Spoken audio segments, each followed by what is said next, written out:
الحمد لله رب العالمين والعاقبة للمتقين والصلاة والسلام على أشرف الأنبياء والمرسلين وعلى آله وصحبه وأهل بيته والناس أجمعين. أما بعد فقد قال الله تعالى عز وجل في كلامه المجيد: أعوذ بالله من الشيطان الرجيم. بسم الله الرحمن الرحيم. فإذا قضيتم الصلاة فاذكروا الله قياما وقعودا وعلى جنوبكم فإذا اطمأننتم فأقيموا الصلاة إن الصلاة كانت على المؤمنين كتابا موقوتا.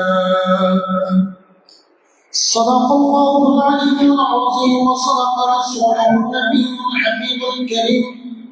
وأيضا قال الله تعالى في شان حبيبه ومحبوبه ومعشوقه مخبرا وآمرا: إن الله وملائكته يصلون على النبي يا أيها الذين آمنوا صلوا عليه وسلموا تسليما. صلى الله على سيدنا وآله وصحبه. صلى الله على سيدنا وآله وصحبه. একটু মোহাম্মদ নিয়ে দুরূদ শরীফ পড়ি। আল্লাহুম্মা সাল্লি আলা মাওলানা মুহাম্মাদ ওয়া আলা আলি সাইয়্যিদিনা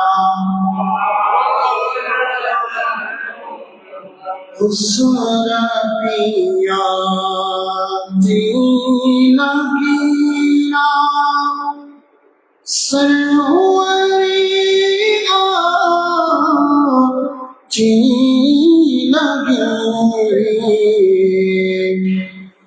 हम फकीरों को मदीना की गलियां अच्छी लगी। अल्लाहुम्मा सल्ली अला मौलाना मुहम्मद व अला आलि सय्यदना। वो जहन्नम में गया जो उनसे मुसीबत हुआ हे खलीलुल्लाह की हजत रसूलुल्लाह की। अल्लाहुम्मा सल्ली अला सय्यिदना मौलाना मुहम्मद व अला आलि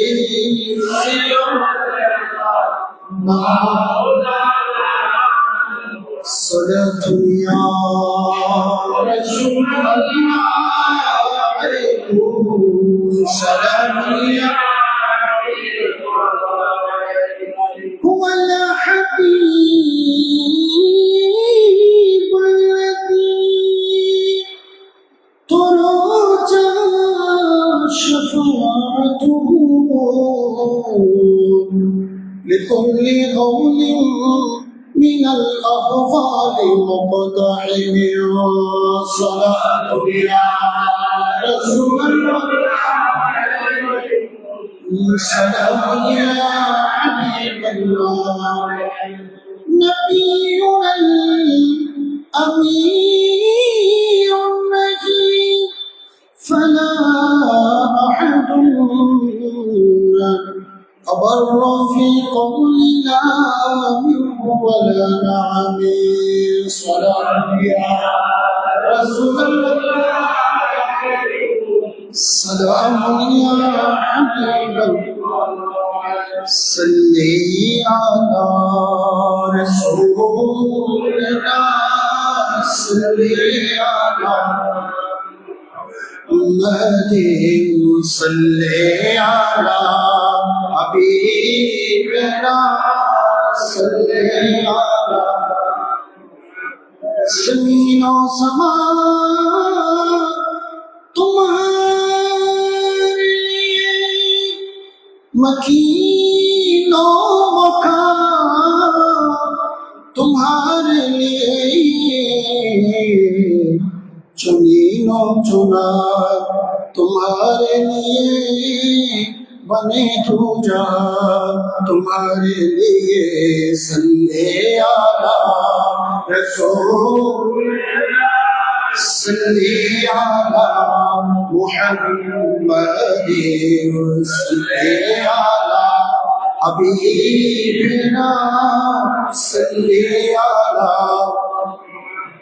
اشارے چاہتے چیر دیا چپے ہوئے خور کو پیر لیا گئے ہوئے دن کو اثر کیا یہ تاب و تبا تمہارے لیے صلی علی رسول صلی علی محمد صلی علی حبیبنا صلی علی محمد صلی علی رسولنا صلی علی محمد صلی علی حبیبنا صلی علی محمد প্রশংসা আদায় করছি মহান রব্বুল আলামিনের আলিশান দরবারে যেই রব্বুল আলামিন আমাদেরকে মুসলিম বানিয়ে সৃষ্টি করেছেন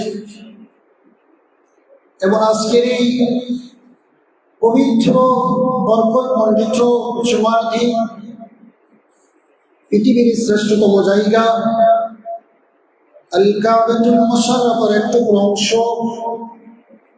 আগ্রাবাদ চিড়িয়া আবাসিক এলাকা বাইতুল আমিন জামে মসজিদে আমাদেরকে জুমার নামাজ আদায় করার জন্য সুস্থ শরীর নিয়ে সমাবেত হওয়ার তৌফিক দান করেছেন সেই মহান রব্বুল আলামিনের দরবারে শুকরিয়া জ্ঞাপন করে সকলের মন খুলে উজাড় করে বলি আলহামদুলিল্লাহ আরেকটু মহব্বত দিয়ে বলি আলহামদুলিল্লাহ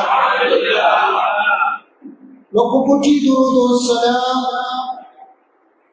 হাদিয়া নজরানা পেশ করছি বিশ্ব সভার সভাপতি শামসুদ দুহা বদরুদ দুজা সদরুল উলা নূরুল হুদা কাহফিল ওয়ারা যেই নবীর উম্মত বানিয়ে আল্লাহ আমাদেরকে ধন্য করেছেন সেই নবীর নূরানি কদমে আল্লাহ পাক রব্বুল আলামিন আমাদের প্রত্যেকের সালামীটুকু কবুল আর মঞ্জুর করুক, সকলে বলি আমিন। সম্মানিত হাজিরিন, আজকে আমরা এমন একটি বিষয়ের উপর আলোচনা করার ইচ্ছা পোষণ করেছি, যেই বিষয়টা প্রত্যেকটা মুসলমান ইমানদার ঈমান আনার পরে আল্লাহ রাব্বুল আলামিন আমাদের উপর আবশ্যক করে দিয়েছেন। শুধু আবশ্যক করে দেন নাই, সেই বিষয় সম্পর্কে জ্ঞান অর্জন করা প্রত্যেক মুসলমান ইমানদার নর-নারীর উপরে ফরজ করে দিয়েছেন। সেই বিষয়টা হলো নামাজের গুরুত্ব এবং আমাদের করণীয়। সুবহানাল্লাহ। পাঁচ ওয়াক্ত নামাজ ইমানদার মুসলমান নর-নারী ঈমান আনার পরেই আল্লাহ তাবারক ওয়া তাআলা আমাদেরকে কিসের নির্দেশ দিয়েছেন? নামাজের। সবাই বলেন, কিসের নির্দেশ দিয়েছেন?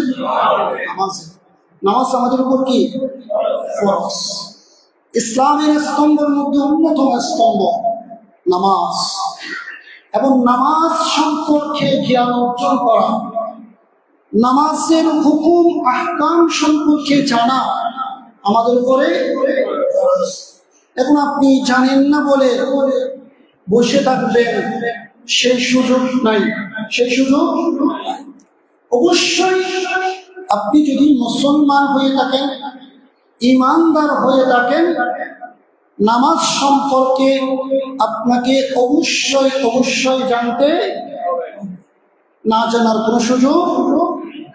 আর যদি আপনি ভুলের উপরে টিকে যান, তাহলে কিয়ামতের ময়দানে আপনি ক্ষতিগ্রস্তদের অন্তর্ভুক্ত হবেন।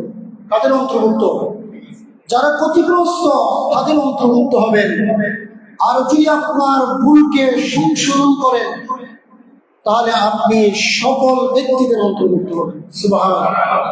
তাহলে আমরা পাঁচ ওয়াক্ত নামাজ পড়ি, সব কিছু জানি, এরপরেও আমাদের মাঝে ভুল আছে কিনা? আছে। আমরা অনেকে ঠিক মতো রুকু করতে পারি না, ঠিক মতো সিজদা দিতে জানি না, আমাদের কেরাতে ভুল আছে। এমনকি এমনও মানুষ আছে যে সূরা ফাতিহাটা পর্যন্ত শুদ্ধ করে পড়তে পারে। এখন এটা শরমের কিছু নাই। আমরা লজ্জার কারণে আমি বৃদ্ধ হয়ে গিয়েছি, দাড়ি পেকে গিয়েছে, এই বয়সে আমি কিভাবে সূরা ফাতিহা শিখবো, এই বয়সে আমি কিভাবে নামাজের নিয়ম নীতি হুকুম আহকাম শিখবো, এই লজ্জার ভয়ে আমরা অনেকে সেই শিক্ষা অর্জন করতে চাই। অথচ আল্লাহ আমাদের উপর কি করেছেন? ফরজ করেছেন সেই শিক্ষা অর্জন করার জন্য। সুতরাং এখানে ভুলের উপর থাকার কোনো সুযোগ নাই। মৃত্যুর আগ মুহূর্ত পর্যন্ত আপনাকে অবশ্যই অবশ্যই নামাজ সম্পর্কে জানতে হবে। সুবহানাল্লাহ। কারণ নামাজ আমাদের উপরে আল্লাহ ফরজ করে দিয়েছে। আল্লাহ বলতে লাগলেন, বান্দা, তোমাকে এত বেশি নিয়ামত আমি দিয়েছি, যেই নিয়ামতগুলো কোটি কোটি টাকা দিয়েও পাওয়া যাবে। যেমন আপনি চোখ, যার চোখ নাই তার কাছে জিজ্ঞাসা করলে বুঝতে পারবেন এই চোখের কত মর্যাদা। এটা দিয়েছেন কে? আমার চোখ দেই নাই, সেটা দিয়ে করেছেন কে? যে হাত, আল্লাহ বলতে লাগলেন, বান্দা, তোকে যে হাত দিয়েছি, যার কাছে হাত নাই তাকে জিজ্ঞাসা কর যে এই হাতের কত মর্যাদা। এই যে পা দিয়েছি, যার কাছে পা নাই তাকে জিজ্ঞাসা কর যে পায়ের কত মর্যাদা। সেই বলবে যে আমার সমস্ত সম্পদগুলো দিয়ে দিব যদি আল্লাহ আমাকে দুইটা পা দেন। সুবহানাল্লাহ। একমাত্র এই নিয়ামত আল্লাহ দিয়েছেন একমাত্র আল্লাহর শুধু কৃতজ্ঞতা প্রকাশ করার জন্য। সুবহানাল্লাহ। কিন্তু আমরা বড় কৃতজ্ঞ, আমরা বড় নাফরমান বান্দা। এতগুলো নিয়ামত পাওয়ার পরেও আমরা মসজিদের দিকে ছুটে আসতে চাই। আমরা সেই নিয়ামতের কদর আমরা করতে জানি না। যে সুখের নিয়ামত, হাতের নিয়ামত, শরীর যে সুস্থ রেখেছেন, সেই নিয়ামতের মূল্যায়ন আমরা করি। যখন নষ্ট হয়ে যায় যখন চোখ নষ্ট হয়ে যায়, যখন হাত অবশ হয়ে যায়, যখন পা অবশ হয়ে যায়, যখন মসজিদে আসার সেই শক্তি আমার কাছে থাকে না, তখন আমি মসজিদে যেতে চাই। কোথায় যেতে চাই? আছে কি না সেরকম? আর যখন আমার কাছে সবকিছু আছে, তখন আমি মসজিদে যাওয়ার ইচ্ছা আমার হয়। এই জন্য আমরা বড় নাফরমান, আমরা বড় কৃতজ্ঞ। কারণ আপনি একটু দেখেন যে কোন রোগীকে যদি আইসিইউর মধ্যে রাখা হয়, এক রাতের জন্য 30,000 40,000 টাকা গুনতে হয়। আর আমরা কত অক্সিজেন যে গ্রহণ করতেছি, কোনো বিনিময় দেওয়া লাগতেছে না। এটা আল্লাহর নিয়ামত। এই নিয়ামতের শুকরিয়া আদায় করার জন্য আল্লাহ আমাদেরকে দৈনিক 5 বার আল্লাহর সামনে দাঁড়ানোর নির্দেশ দিয়েছেন। সুবহানাল্লাহ। কার সামনে? আল্লাহর সামনে। কারণ নবীজি বলেছেন, যে ব্যক্তি নামাজ আদায় করে আল্লাহর সামনে দাঁড়াবে, বরং সেই যত বেশি যেই নামাজ আদায় করবে, তত বেশি সে আল্লাহর কাছে চলে যাবে। সুবহানাল্লাহ। আল্লাহর নৈকট্য অর্জনের একমাত্র মাধ্যম হলো নামাজ। সুবহানাল্লাহ। আপনি হজ করতে গেলেন, যদি নামাজ না পড়েন, হজের কোনো দাম আছে? যাকাত দিলেন, রোজা রাখলেন, নামাজ যদি আপনার ঠিক না থাকে, ওই আমলের কোনো দাম। অনেক হাজী সাহেব আছে, 5 বার 10 বার হজ করেছে, আরো গর্ব করে বলে, হুজুর আমি 10 বার হজ করেছি, কিন্তু 5 ওয়াক্ত নামাজ ঠিক মতো পড়ে, ওই হজের কোনো দাম। আপনার আগে নামাজ ঠিক থাকতে হবে, তারপর আপনার হজ, তারপর আপনার যাকাত, তারপর আপনার রোজা, তারপর হচ্ছে আপনার অন্যান্য নফল ইবাদত। কারণ আল্লাহ বলেছেন, নামাজ ছাড়া বান্দা কখনো আমি আল্লাহর নৈকট্য অর্জন করতে পারে না। আমি আল্লাহর কাছে যদি বান্দা আসতে চাই, আমি আল্লাহর নৈকট্য অর্জন যদি বান্দা করতে চাই, তাহলে অবশ্যই বান্দাকে 5 ওয়াক্ত নামাজ আদায় করতে হবে। কারণ বান্দা যখন আমি আল্লাহর সামনে দাঁড়িয়ে যাই, তখন বান্দাকে আমি আল্লাহ সচক্ষে দেখি। নামাজের নিয়ম মানার পর বান্দা যখন সূরা ফাতিহা শুরু করে, এটা পৃথিবীর কোন মানুষের সাথে কথা বলে না, বান্দা সরাসরি আল্লাহর সাথে কথা বলে। সুবহানাল্লাহ। ওয়া হিয়া মিরাজুল মুমিনিন। নামাজ হলো মুমিনদের জন্য মিরাজ। নামাজ কি? মুমিনদের জন্য মিরাজ। একটু সবাই বলেন, নামাজ মুমিনদের কি? মিরাজ। মিরাজ মানে কি? রাসূল সাল্লাল্লাহু আলাইহি ওয়াসাল্লাম রাহমাতুল লিল আলামিনকে আল্লাহ আরশ আজিমের মেহমান বানিয়েছেন।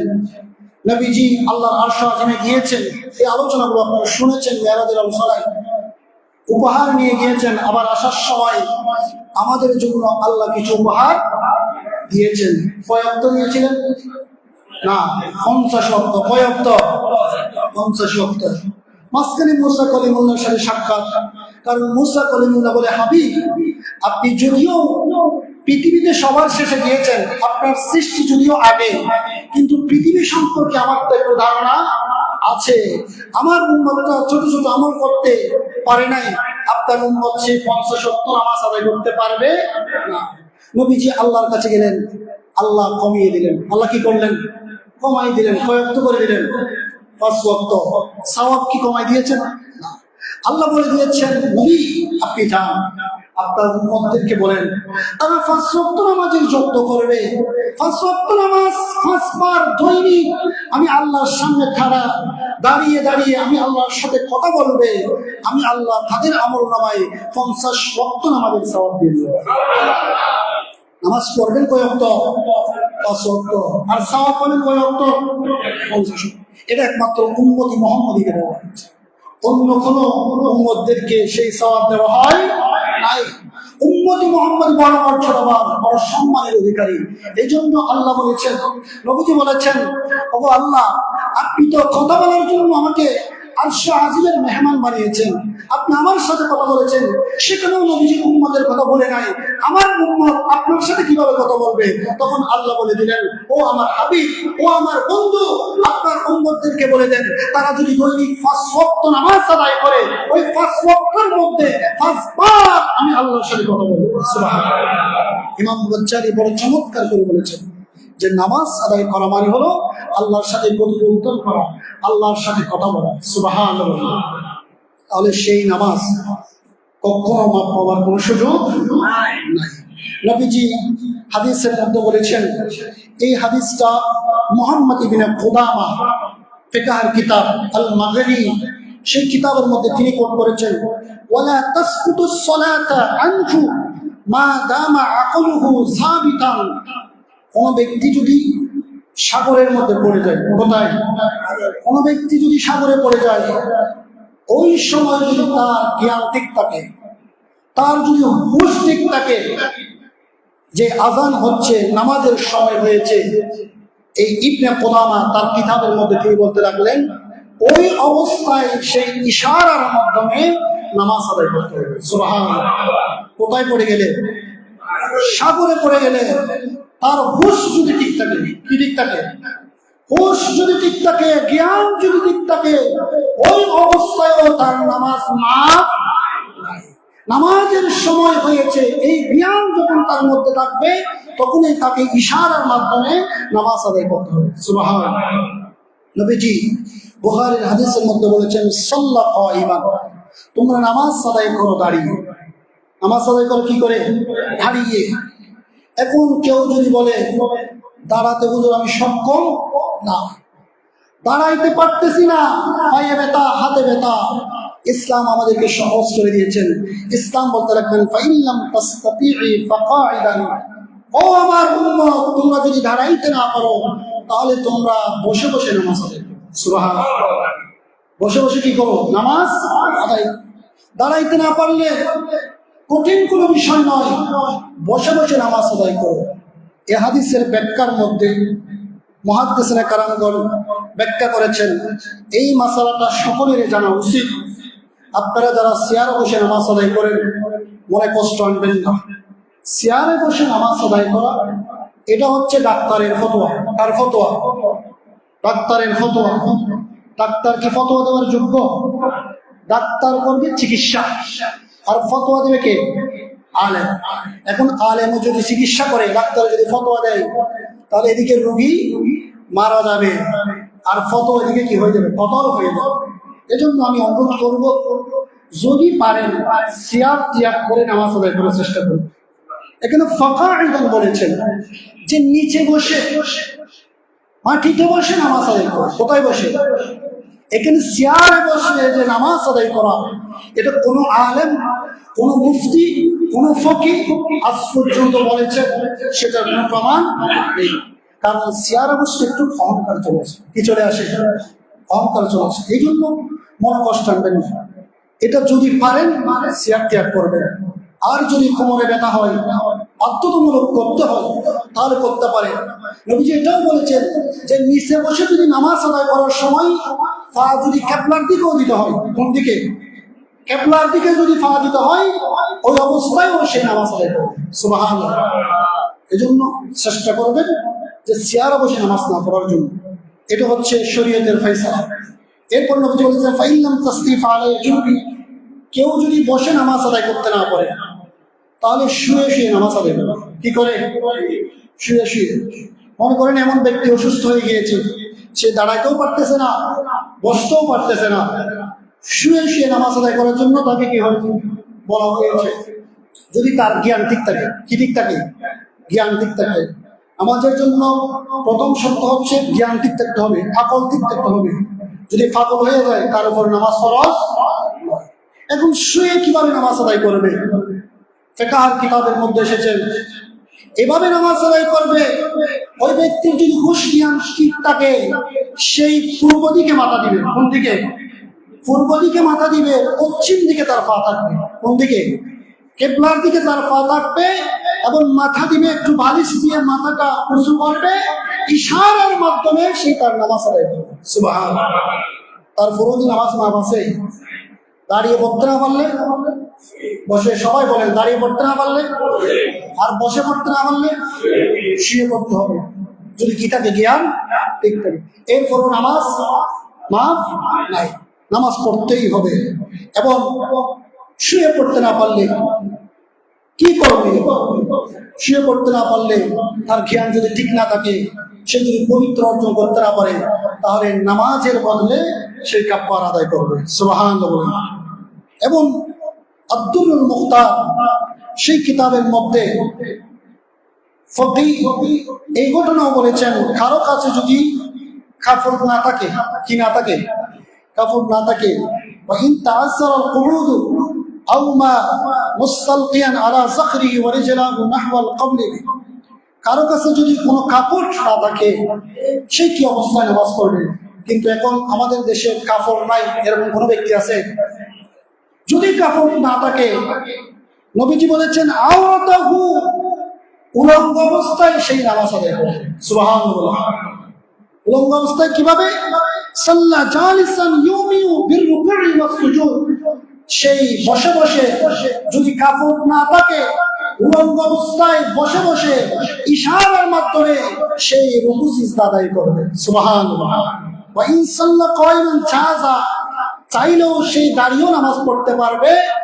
আর যদি সেই ওই অবস্থায় নামাজ পড়া উত্তম, যে বসা অবস্থায় যদি কোনো কাপড় পাওয়া না যায়, উলঙ্গ অবস্থায় তার জন্য নামাজ আদায় করতে হবে। তারপরেও এক কথায় এটাই বুঝাইতে চেয়েছেন যে কোনো অবস্থাতে কখনো নামাজ না, আমার অবশ্যই করতে।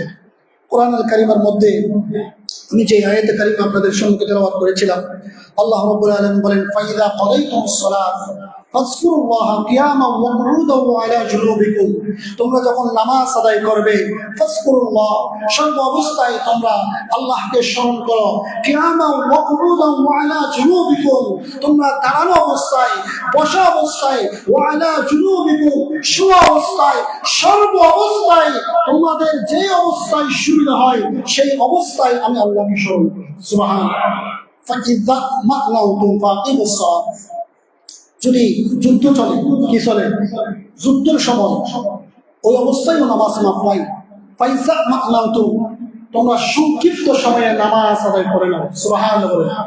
এখন কেউ অসুস্থ হয়ে গিয়েছে, সেই দীর্ঘদিন বসে বসে নামাজ আদায় করেছে, এখন সুস্থ হওয়ার পরেও সেই বসে বসে কি করতেছে? নামাজ আদায় করতেছে। এই অবস্থায় আপনার নামাজ হবে ফাকিমুস সালাত।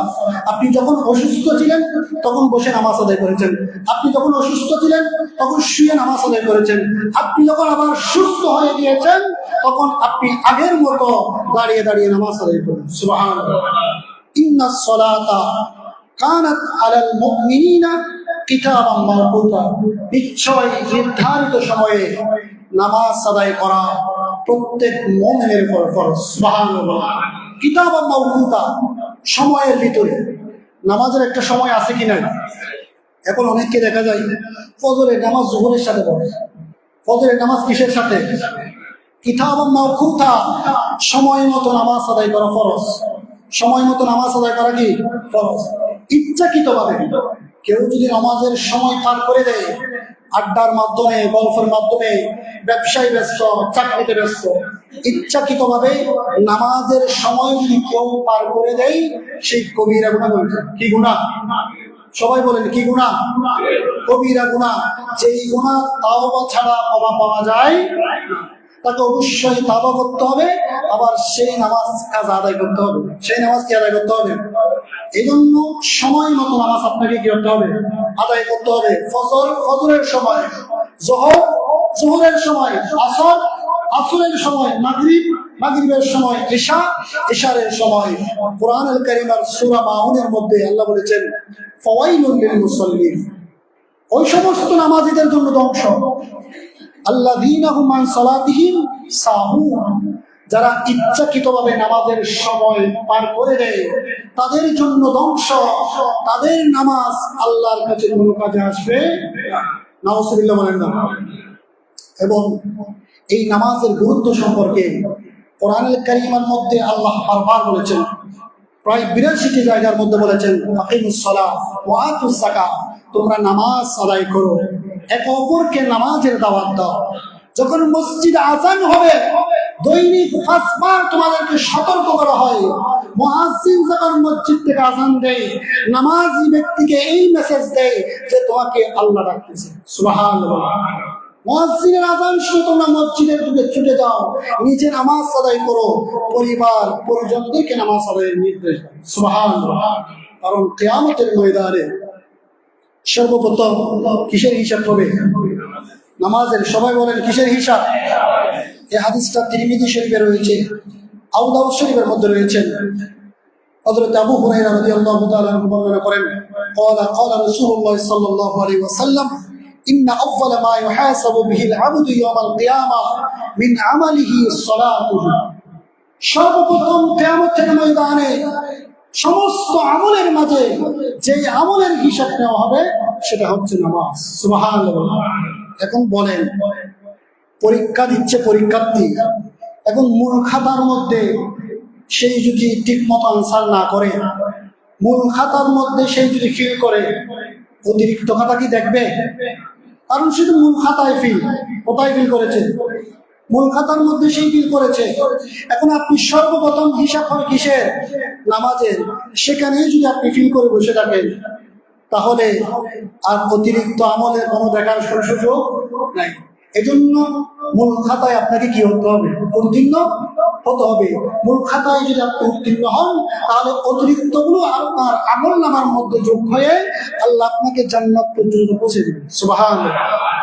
ফাইন সালাহাত ফাকাদ আফলাহা ওয়া আনজাহা।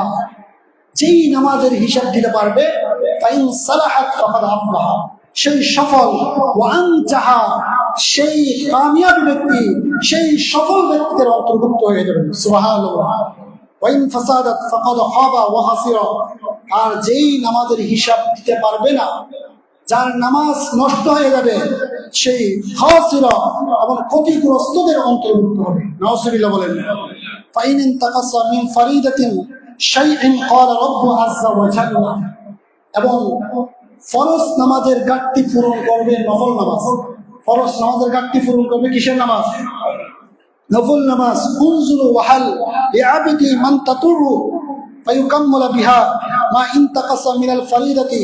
আল্লাহ বলবেন, যখন ফরজ নামাজের ঘাটতি দেখা যাবে, আল্লাহ বলবেন, ও ফেরেশতারা, আমার বান্দার কোন নফল নামাজ আছে কিনে দেন। সুবহানাল্লাহ বলেন। এখন আমরা অনেকে তো নফল পড়ি না। কিছু কিছু মুসল্লি জুমা পড়তে আসে কয় রাকাত? 2 রাকাতের মুসল্লি মনে এখানে নাই, আছে কি নাই? এখনো আসেনি, আসতেছে। খুতবা শোনা, এটা যে নামাজের অন্তর্ভুক্ত, এটাও অনেক মুসল্লি জানে না। 2 রাকাত পরে তাপস টুপস সিজদা দুটো দিয়ে চলে গেল। এই নামাজের কোনো বেল। এই জন্য নফলকে গুরুত্ব দিবেন, সুন্নাত নফল এগুলোকে গুরুত্ব দিবেন। কিয়ামতের ময়দানে কাজে আসবে। আপনার ফরজে যখন ঘাটতি দেখা যাবে, তখন যেভাবে অতিরিক্ত খাতা থেকে নাম্বার কেটে ভালো ছাত্রকে যেভাবে এ প্লাস দেওয়া হয়, 2 নম্বরের জন্য এ প্লাস পাচ্ছে না, তার যদি অতিরিক্ত খাতায় যদি লেখা থাকে, সেখান থেকে টেনে কি দেয়? এ প্লাস দেওয়া হয়। ঠিক তদরূপ আপনার ফরজ ইবাদত যদি ঘাটতি দেখা যায়, ওই নফল ইবাদত, তাহাজ্জুদের নামাজ, সুন্নত পড়েছেন, নফল পড়েছেন, ওইগুলো আল্লাহ বলবে, ক্বালা রাব্বি আযজা ওয়া জাল্লা উনসুরু হাল লিআবদি মান তাতাওয়া। ও ফেরেশতা, আমার বান্দার নফল নামাজ আছে কিনে দেখো। সেই নফলগুলো ফরজের খাতার মধ্যে যোগ করবে। সুবহানাল্লাহ। নফল নামাজ কোথায় যোগ হবে? ফরজের খাতার মধ্যে। এভাবে আপনি জান্নাতীদের অন্তর্ভুক্ত হবেন। এবার আসুন আমরা আজকে জানবো নামাজের বাহিরে ভিতরে কয় ফরজ। একটু জোরে বলেন, কয় ফরজ? নামাজের বাহিরে কয় ফরজ? 7 ফরজ। কয় ফরজ? আর ভিতরে 6 ফরজ। যেগুলো নামাজের বাহিরে, এগুলোকে বলা হয় আহকামুস সালাত, আর ভিতরের গুলোকে বলা হয় আরকানুস সালাত। আপনি নামাজে প্রবেশ করার পূর্বে আপনাকে আগে 7টা ফরজ নিশ্চিত করতে হবে। কয়টা? তাকবীরে তাহরিমা বলার আগে 7টা ফরজ আপনাকে কি করতে হবে? নিশ্চিত করতে হবে। তার মধ্যে নাম্বার 1 হলো শরীর পাক। কি পাক? সবাই বলেন 1 নাম্বার কি? পিছনেরা বলতেছে না, সবাই বলেন 1 নাম্বার কি? আপনাকে নামাজে আসার পূর্বে আপনার শরীর পাক থাকতে হবে। শরীর কি থাকতে হবে? গোসলের মাধ্যমে আপনার শরীরকে পুত পবিত্র করতে হবে। এখন অনেকে আছে 3 দিন 4 দিন গোসল করে না, দুর্গন্ধের কারণে পাশের মুসল্লি পর্যন্ত দাঁড়াইতে পারে। এ ধরনের মুসল্লি আছে কিনা? আছে। এজন্য আপনার প্রথম শর্ত শরীর কি থাকতে হবে, পাক থাকতে হবে। এবং এক্ষেত্রে মাসালাটা খেয়াল রাখবেন, অনেককে দেখা যায় জামাত যখন শুরু হয়ে যায় অনেকে তাড়াহুড়া করে উজু করে। কি করে? তাড়াহুড়া করে। ইমাম সাহেব যখন নিয়ে বেঁধেছে তখন সেই তাড়াহুড়া করে উজু করতেছে। ওই অবস্থায় যদি আপনার চারটি অঙ্গের মধ্যে যদি একটি ভালোভাবে যদি ধৌত করা না হয়, তাহলে আপনি মনে করতেছেন আপনি ইমাম সাহেবের সাথে 4 রাকাত নামাজ পড়েছেন, ইমাম সাহেবের নামাজ হয়ে গিয়েছে, আপনার নামাজ হয়। কারণ কি? আপনার উজু কি হয় নাই, শুদ্ধ হয় নাই। উজুর ফরজ কয়টা? সবাই বলেন কয়টা? 4টা। আমরা অনেকে জানি না উজুর ফরজ কয়টা? 4টা। এই 4টার মধ্যে যদি চুল পরিমাণ পা ধোয়া, হাত ধোয়া, মাথা মাসে করা, এখানে যদি চুল পরিমাণ যদি শুকনা তাকে যায়, অনেকে তাড়াহুড়ো করে যে জামাত চলে যাচ্ছে। কি চলে যাচ্ছে? জামাত চলে যাচ্ছে। পায়ের অর্ধেক শুকনা, অর্ধেক ধুয়েছে, অর্ধেক ধুই নাই। ওই অবস্থায় সেই ইমাম সাহেবের সাথে কি করতেছে? নামাজ আদায় করতেছে। এখানে আপনার পা ভালোভাবে ধৌত না করার কারণে বাকি মুসল্লিদের ইমাম সাহেবের নামাজ হয়েছে, কিন্তু আপনার নামাজ হয় নাই। এটা খেয়াল রাখবেন। উজু ভালোভাবে করতে হবে, পবিত্র ভালোভাবে অর্জন করতে হবে। কারণ নবীজি হাদিসের মধ্যে বলেছেন মিফতাহুস সালাতিত তুহুর, তালা খোলার জন্য চাবির প্রয়োজন। তালা খোলার জন্য কিসের প্রয়োজন? চাবির প্রয়োজন। আর আপনার নামাজ আদায় হওয়ার জন্য পবিত্রতার প্রয়োজন। সুবহানাল্লাহ। আর হাদিসের মধ্যে নবীজি বলেছেন লা ইয়াকবালুল্লাহ সালাতান ইল্লা বিতুহুর, এবং পবিত্র ব্যতীত আল্লাহর কাছে আপনার কোন ইবাদত কবুল হবে। এই জন্য পবিত্রতা, এটা নামাজের আহকামুস সালাতের মধ্যে প্রথম শর্ত হলো। 1 নাম্বার হলো কি? পবিত্রতা অর্জন করা। সবাই বলেন 1 নাম্বার কি? শরীর পাক। কি পাক? শরীর পাক।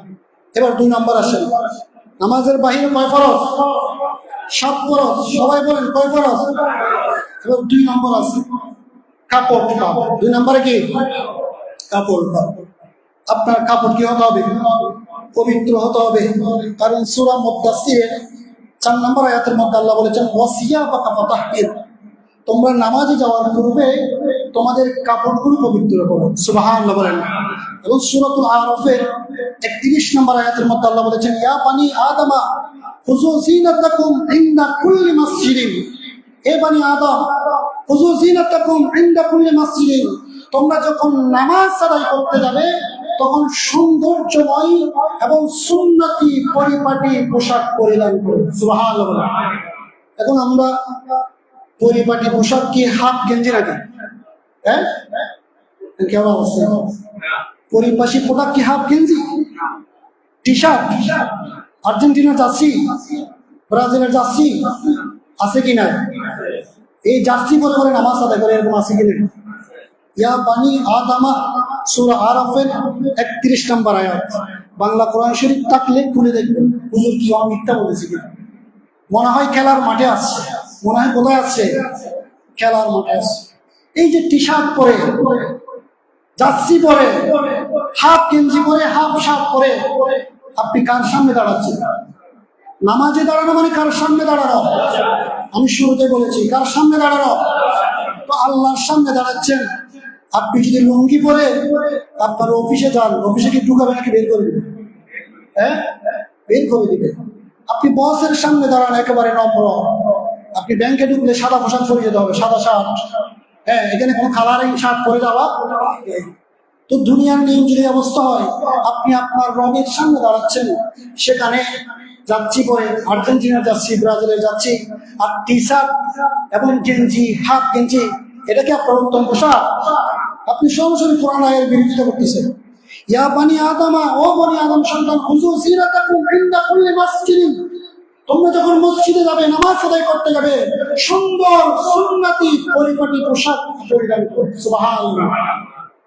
এই হাফ গেঞ্জি পরে, হাফ শার্ট পরে নামাজ আদায় করা মাকরুহ। নামাজ আদায় করা কি মাকরুহ। এখন আপনি ইচ্ছাকৃতভাবে কেন আপনার নামাজকে আপনি মাকরুহ করতেছেন? কেন করতেছেন? এবং আমার যুবক ভাইদেরকে বলবো, কিছু কিছু যুবক ভাইদেরকে আমি দেখতে পাচ্ছি ইদানিং যে তারা অভ্যাসে পরিণত করেছে যে টি শার্ট পরা, মাথায় টুপি পর্যন্ত দেয় না, চুলগুলো একেবারে সামনে ছেড়ে দিয়েছে, মাথায় টুপি নাই। টুপি দেওয়া কি বলেন তো? সুন্নাত। সবাই বলেন টুপি দেওয়া কি সুন্নাত। আর লম্বা জামা পরা কি সুন্নাত। যারা নামাজ পড়বে তারা ঢিলা ঢালা পোশাক পরবে, এবং কিছু আছে একেবারে টাইট ফিট, যা দ্বারা শরীরের গঠন স্পষ্ট দেখা যাচ্ছে। এই ধরনের পোশাক পরে নামাজ আদায় করা মাকরুহ। আপনার নামাজের ক্ষতি আপনি নিজে করতেছেন। আল্লাহ এদের থেকে আমাদেরকে হেফাজত করুন, এবং আমার যুবক ভাইদেরকে আমল করার তৌফিক দান করুন। এজন্য নামাজ পড়তে আসার সময় উত্তম পোশাকটা পরিধান করে আসবেন। আপনি বাহির থেকে আসছেন, নামাজ পড়তে সমস্যা নেই, কিন্তু বাসা থেকে আসার সময় অনেকে এই হাফ শার্ট, টি শার্ট, এ ধরনের জার্সি মাসি পরে মসজিদে আসে, মনে করে নিজেকে বড় মুসল্লি। একবার এমন ভাবে দাঁড়াইছে, মনে করেন নামাজ এই ছাড়া আর কেউ জানে, মাথায় নাই টুপি, মাথায় নেই কি। এই আপনি যে রসুলের সুন্নাত গুলোকে ইনকার করতেছেন, কিয়ামতের ময়দানে আপনাকে এগুলোর জন্য কি করতে হবে? জবাবদিহিতা করতে হবে। এবং এগুলো পরে যে বিজ্ঞ উলামায়ে কেরাম, বিজ্ঞ ফকিহগণ বলেছেন, এ ধরনের নামাজ আদায় করলে আপনার নামাজ কি হয়ে যাবে? মাকরুহ হয়ে যাবে। অনেকে বলে হুজুর গরমের কারণে পড়তেছি। কিসের কারণে? গরমের কারণে। এখন আমরা দুনিয়ার এই যে সামান্য গরম আমরা বরদাস্ত করতে পারতেছি না। আপনাদেরকে একটা হাদিস শোনাই যে জাহান্নামের শাস্তির মধ্যে সর্বোচ্চ সর্বনিম্ন শাস্তি আছে কি নাই? আছে। একেবারে সর্বনিম্ন শাস্তি যেটা, এটা বুখারী শরীফের হাদিস। সর্বনিম্ন শাস্তি যেটা, সেটা হচ্ছে যে সর্বনিম্ন শাস্তি দেওয়া হবে যাকে এক জোড়া আগুনের জোড়া পরিধান করে দেওয়া হবে। নাউজুবিল্লাহ বলেন। সেই জুতার এমন তাপ হবে, তার জোড়া পড়বে পায়ে, মাথার মগজগুলো টকবক করবে, মাথার মগজগুলো বের হয়ে যাবে। এটা হবে জাহান্নামের সর্বনিম্ন শাস্তি। তাহলে মাইর তো কম বেশি সবাই তো খাবেন, এটি খাবো না? কম বেশি সবাই খাবো। এই সর্বনিম্ন শাস্তি যদি এই অবস্থা হয়, তাহলে আপনি দুনিয়ার এখানে কিসের বড়? এই জন্য বলবো, নামাজ পড়তে আসার সময় ফুল হাতা জামা পরে আসবেন, এবং সুন্নতি পোশাক পরার চেষ্টা করবেন, মাথায় টুপি দেওয়ার চেষ্টা করবেন।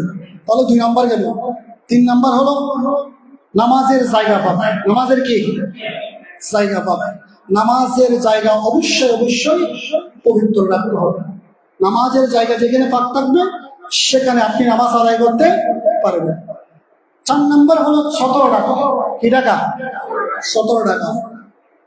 ইমাম কুদুরি তার কিতাবের মধ্যে বলেছেন, ওয়াউরাতুর রাজুল মা তাহতা সাররা ইলা রুকবা। পুরুষের 17 হলো নাভি থেকে হাঁটুর নিচ পর্যন্ত।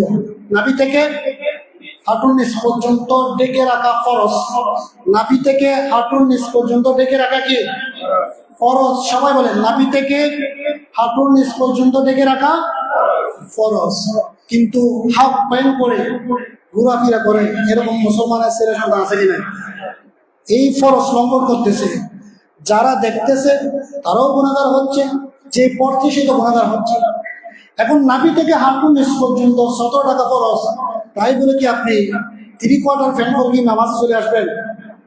ফরজের পরে ওয়াজিবের কিছু বিষয় আছে কি নাই? সুন্নতের কিছু বিষয় আছে কি নাই? এই জন্য বলবো, যারা জিন্সের প্যান্ট পরিধান করে, অনেক সময় দেখা যায় যে সিজদায় গেছে, গেঞ্জি উপরে উঠে গেছে, ফ্যান নিচে, পিছনে পাট দেখা যাচ্ছে। নাউজুবিল্লাহ বলেন। এরকম আছে কি না? তাহলে নাভি থেকে হাঁটু পর্যন্ত কি, হাঁটু নিচ পর্যন্ত কি 17 টাকা ফরজ। এখন যার গেঞ্জি উপরে উঠে গেছে, ফ্যান নিচে গেছে, তার কি দেখা গেছে? 17 টাকা গেছে। কি দেখা গেছে? কি লঙ্ঘন হয়েছে বলেন? ফরজ লঙ্ঘন হয়েছে। কি লঙ্ঘন হয়েছে? ফরজ লঙ্ঘন হয়েছে। এখন ফরজ লঙ্ঘন হওয়ার কারণে তার নামাজ হয়েছে না, হ্যাঁ? কারণ সেই ফরজ তরক করেছে। এই ধরনের নামাজ আপনি 1000 বছর পড়লে কি হবে? এই জন্য যারা জিন্সের প্যান্ট পরিধান করেন, সাবধান, সতর্ক।